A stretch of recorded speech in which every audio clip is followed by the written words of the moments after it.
ဒီ font ကို install မလုပ်ပဲသုံးလို့ရလားဆိုတော့ရတယ်ဘယ်လိုပြောမလဲဒီကျွန်တော်တို့ဆိုလို့ရှိရင်ပို့ဆိုတော့ဗောနော် design ဆွဲရပြီဆိုတော့ font တွေကအများကြီးလိုတယ် font တွေအများကြီးလိုတော့ကျွန်တော် install လုပ်ထားလို့ရှိရင် font နဲ့မျက်စက်ကဒီ hand နေတာမျိုးတွေရှိရတယ်ဗောနော်အဲ့တော့တခါတလေမှာကိုက font ကို install မလုပ်ဘဲနဲ့သုံးနေတယ်ဆိုလို့ရှိရင်သုံးလို့ရတယ်အဲ့ဒါဆိုလို့ရှိရင်တော့ကျွန်တော်တို့ဂျာကန်နောက်တဲ့ software တစ်ခုထပ်ပြီးတော့လိုတယ်ဗောနော်အဲ့ software ကဘာလဲဆိုလို့ရှိရင်အဲ့တော့ဒီမှာ font base ဗောနော်တိုင်းထည့်လိုက်မယ် F1D C font base for window ဗောနော် WINDO WS window ကျွန်တော်တို့ဟို Mac OS တမားတွေကတော့ဒီ Mac ဆိုပြီးရိုက်ထည့်လိုက်ပါတော့။ကျွန်တော်တို့ကဒီမှာ font base ပေါ့ window ကျွန်တော်ဒီမှာ download window အတွက် down မယ်။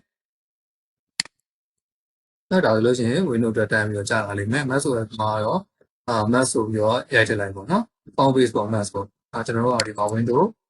down လိုက်ပြီ။ဒါကျွန်တော်မှဒါ down မိသားရှိနေလို့နော်။ down မိသားရှိနေလို့ဒီမှာ duplicate လုပ်မလားလို့နေတာကျွန်တော်က favor ပေးလိုက်မယ်။ကျွန်တော်ဒီမှာ down လိုက်ပြီ။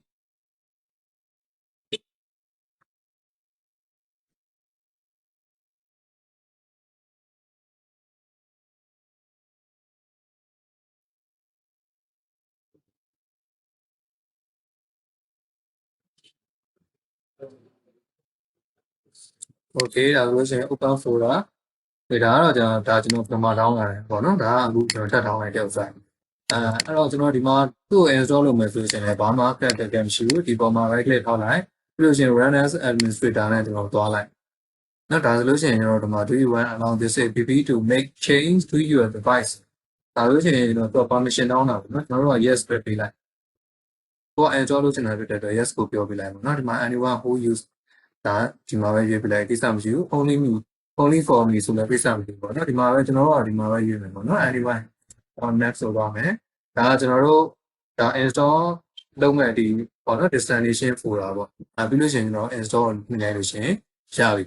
နော်ကျွန်တော်ရှိပြီးသားဆိုတော့ဒီအစုံတွေ install ပြရတော့နော်ဒီမှာ install နှိမ့်လိုက်လို့ရှိရင်ရပြီနော်အဲ့တော့ကျွန်တော်တို့ဒီမှာ font base ဆိုတဲ့ခုနကျွန်တော်တို့ software လေးကိုသွားရှာလိုက်မယ်ပေါ့နော်ဒီမှာ font base ဒီမှာမတွေ့လို့ရှိရင်လည်းကျွန်တော်ရိုက်ထည့်လိုက်ပေါ့နော်font base ဆိုပြီးရိုက်ထည့်လိုက်အဲလို့ရှိရင် application လေးတွေ့လိမ့်မယ်ဒါဆိုကျွန်တော် click နှိပ်ပြီးတော့ဖွင့်လိုက်ပေါ့နော်အဲလို့ရှိရင်တွေ့ရ software လေးကြာလာမယ်ကြာလာလို့ရှိရင်ကျွန်တော်တို့က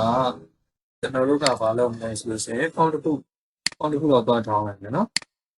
ကျွန်တော်မှမရှိတော့သေးတဲ့ font မျိုးပေါ့ font တစ်ခုတော့သွားထောင်းလိုက်မယ်ဆိုတော့ဟိုဘက်စာမျက်နှာမှာလည်းတော့ရှာကြည့်လိုက်အောင်နော်ဒီကမှာဒီ winter wishes ဆိုတာလေးတောင်းရှိမယ် okay ကျွန်တော်ဒါလေးတောင်းလိုက်ပြီ winter wishes နော်ဒီမှာ Excel file zip ပြလိုက်တယ်ဒါဆိုရင်ကျွန်တော်ဒီမှာဒါ font file လေးရသွားပြီပေါ့နော်အဲ့တော့ကျွန်တော်ခုနကတော့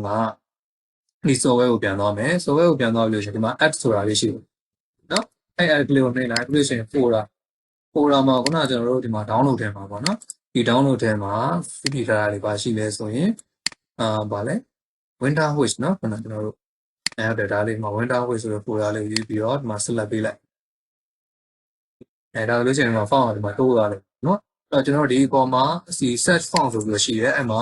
ကျွန်တော်တို့ကခုန select ပေးကြတာပါလဲ winter wish ဆိုတဲ့ font လေးနော်ဒီမှာအကောင့်လေးကိုကျွန်တော်ကဒီမှာ edit family ဆိုပြီးတော့ပြင်ပေးလိုက် okay ဒါဆိုလို့ရှိရင်ခုနကကျွန်တော်ကဒီ folder ပေါ့နော် folder directory ကိုကျွန်တော်ကလမ်းညွှန်ပေးလိုက်ပြီလမ်းညွှန်ပေးလိုက်ပြီးလို့ရှိရင်ကျွန်တော်ဒီမှာရိုက်ပြီးတော့ရှာလိုက်ပါပေါ့နော်ရှာပြီးလို့ရှိရင်ကျွန်တော်ဒီမှာ edit ဆိုပြီးတော့လုပ်ပေးထားလိုက်ပေါ့နော် edit ကိုနှိပ်ပေးထားလိုက်ဒီ font ကိုသုံးမယ်လို့ရှိရင် edit ကိုနှိပ်ပေးထားလိုက်ဒါဆိုလို့ရှိရင်ကျွန်တော်တို့ဒီမှာ winter wish ဆိုတဲ့အားလေးကဘယ်လိုပြောမလဲဒါ install လုပ်ဖို့ပေါ့နော် install လုပ်ပဲနဲ့ကျွန်တော်သုံးလို့ရပါလားကို install မလုပ်ဘဲနဲ့သုံးလို့ရတော့ဘူးတွေ့လိမ့်မယ်နော်ကျွန်တော် Photoshop ကိုပြန်သွားမယ် Photoshop ကိုပြန်သွားပြီးတော့ကျွန်တော်ဒီမှာ type 2ကိုယူမယ်ပြီးရင်ခုနကကျွန်တော်တို့ဗာလဲ winter wish နော် WINTER winter wish ဆိုတဲ့ form လေးကဒီမှာလာပြီးတော့သုံးလို့ရတယ်တွေ့ရလိမ့်မယ်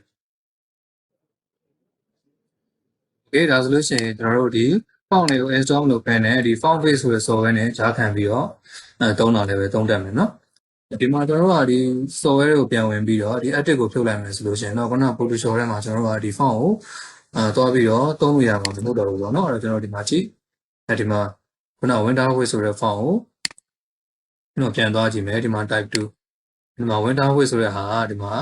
4000ဝန်းစာဝင်ပိတ်နဲ့ဖြစ်သွားတယ်တွေ့လားသူအဲ့ဒါတက်နေပြီသူ့ကိုကာစာတော့ချလိုက်လို့ရှိရင်သူဒီမှာဘာပြောနေမလဲဆိုလို့ရှိရင်မှာပြန် font missing ဆိုတာ font နော်လွဲချော်နေရပေါ့နော် font မရှိဘူးလို့ပြောနေတာပေါ့နော်အဲ့ကျွန်တော်ဒီမှာ replace စားထုတ်ပေးရမယ်ပေါ့နော်တခြား font နဲ့စားထုတ်ပေးရမယ်လို့သူကပြောနေတာနော်အဲ့တော့ကျွန်တော်ကဒီမှာedit ကိုထုတ်လိုက်လို့ရှိရင်နော်ဒီ font ကိုသုံးလို့မရဘူးသုံးရင်တော့ကိုသုံးနေတဲ့ font လေးကို edit ပေးထားရမယ်ဒီလောက်ပါပဲနော်